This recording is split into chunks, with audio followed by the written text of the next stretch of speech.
525,000 people. That's Cape Verde's entire population, smaller than most World Cup host cities. The lowest valued squad in the tournament. An underdog no one gave a chance. They held Spain scoreless, drew with Uruguay, and emerged from the group stage unbeaten, the smallest nation in World Cup history to reach the knockouts. Now they face Lionel Messi. But first, you need to understand just how impossible this was. Cape Verde's World Cup campaign rewrote the rules of possibility.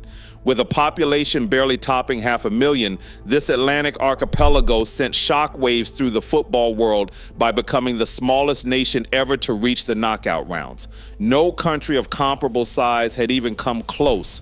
Their group stage was a masterclass in collective resilience. 3 matches, 3 draws, not a single defeat. Against opponents with deeper benches and bigger budgets, Cape Verde refused to break. Every point earned felt like a rebuke to the sport's old hierarchies. They finished second in their group, unbeaten, outlasting former world champions and established powers. In a tournament built for giants, the smallest team stood tall, their progress a reminder that football's greatest stories are written by those who refuse to follow the script. Cape Verde arrived in North America as the least expensive squad in the entire tournament. Their roster, collectively valued at just $63.2 million, was dwarfed by almost every opponent they faced. For comparison, Spain's squad, packed with Champions League winners and global stars, was worth $1.42 billion. The gulf between these numbers is more than financial trivia. It's a 20-fold difference that sets the scale of the upset. In a sport where transfer fees and market value often dictate expectations, Cape Verde's presence in the knockout rounds disrupts the natural order. Their players, many drawn from second-tier European leagues, enter the World Cup as unknowns in the shadow of football royalty. The numbers alone make their run feel improbable, a direct challenge to the idea that money always buys success on this stage.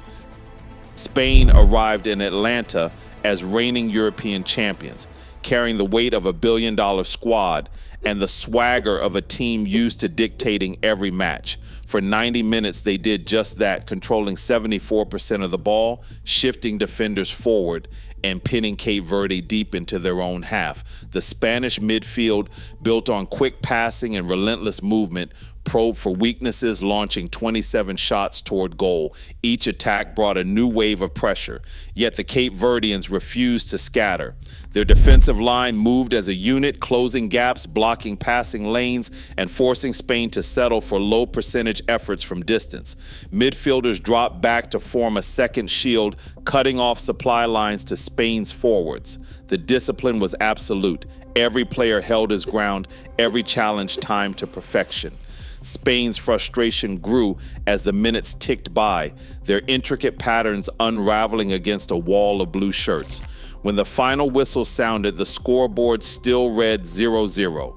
Cape Verde had absorbed everything Spain could throw at them and never blinked.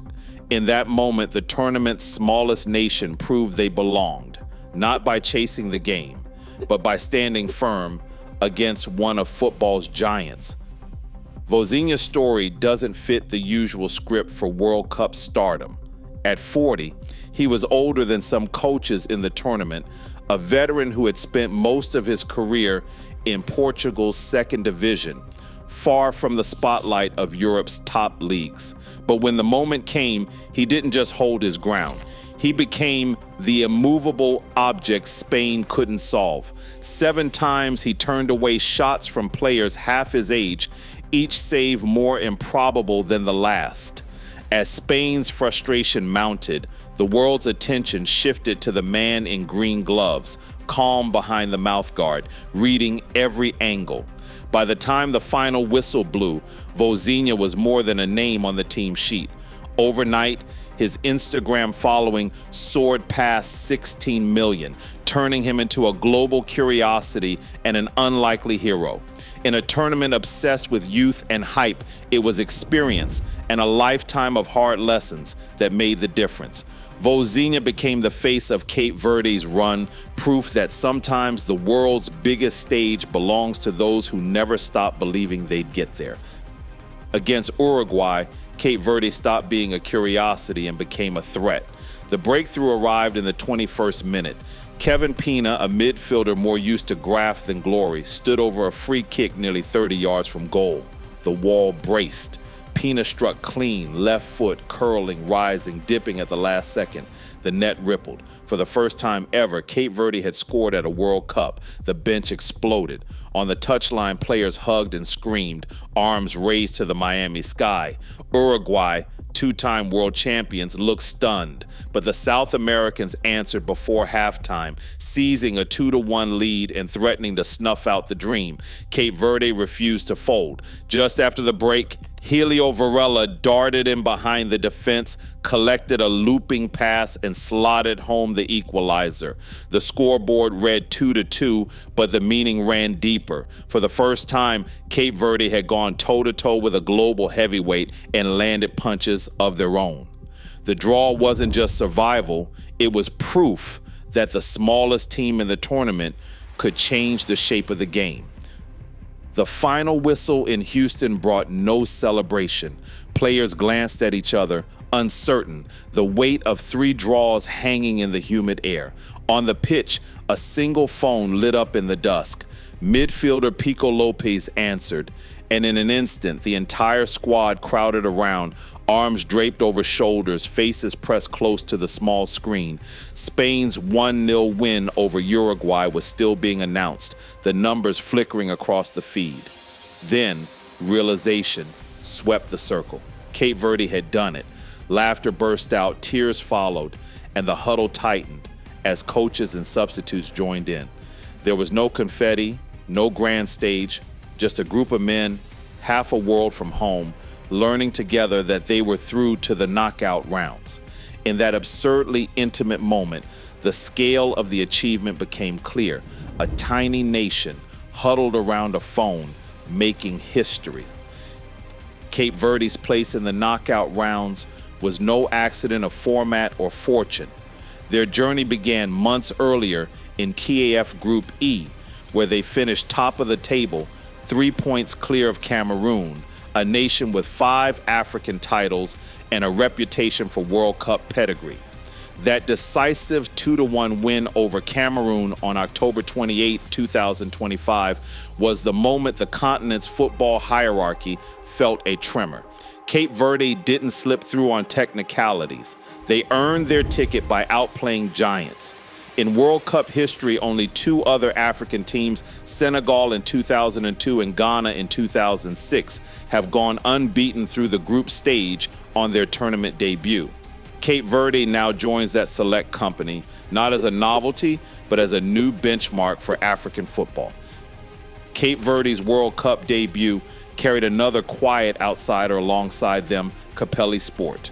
The team's kit supplier wasn't a global giant, but a lesser-known company making its own first appearance on football's biggest stage. Their jersey design told a story in itself, a network of sharp blue triangles, each one tracing the flight paths that connect the country's scattered islands. It's a pattern born from movement, distance, and the need to find connection across open water. For players and fans, the shirt became more than just a uniform. It was a stitched-together symbol of journey and belonging, a reminder that even the smallest places can make their mark when paths finally cross on the world stage. On July 3rd in Miami, the smallest nation ever to reach the World Cup knockout stage will step onto the field against the reigning world champions.